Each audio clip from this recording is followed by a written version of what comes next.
po sa mga Dutertista, sa mga DDS na nandito, at yung ibang mga hindi rin naman Dutertista pero naniniwala na dapat pauwiin na si PRRD dito sa Pilipinas. Kukwentuhan lang po namin kayo kung bakit po nagkaroon tayo ng Tay Kami Naman. March 11, 2025. Tandang-tanda po natin yung araw na yan kung kailan inaresto si PRRD at dinala sa The Hague. Hindi po siya hinarap sa Philippine Court. Siya po ay pinasok na lang sa eroplano at inilipad papuntang Netherlands. Immediately po, on the day itself, nagkaroon po ng petition sa Supreme Court para questionin ang jurisdiction ng ICC kay PRRD at sa Pilipinas. Day after that, meron pong mga habeas corpus cases na finay si Kitty Duterte, si Mayor Baste Duterte at si Kong Pulong Duterte.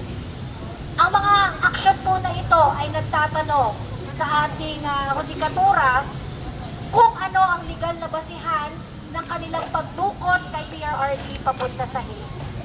Ang mga kaso po ito ay dapat nadidesisyonan ng mabilis at dapat ito po ay nasusolusyonan dahil hindi po maaari na kahit sinong Pilipino ay kukunin, i-deprive ng kanyang kalayaan ng walang legal na basihan. Nasa ikasampung buwan na po tayo. Mag-iisang taon na po si PRRD sa Netherlands. 80 years old. Matanda na. He had seen his best days. And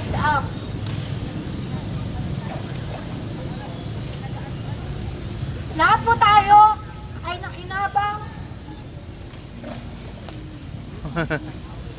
Shake it off. Sa serbisyo ng pinakamagaling na Pangulo ng Pilipinas. At lahat po tayo nakinabang sa kanyang serbisyo, buong Pilipinas, kapwa natin Pilipino. At panahon naman po para tayo na tinuruan ni PRRD kung paano maging isang taas noong Pilipino ang kumilos para siya ay mapauwi dito sa Pilipinas. Ang Tay Kami Naman ay binubuo po ng mga individuals na tunay na naniniwala sa pagmamahal ni PRRD sa bansa. At yung pinaglalaban ni PRRD para sa Pilipinas, yun din po ang pinaniniwalaan nating lahat.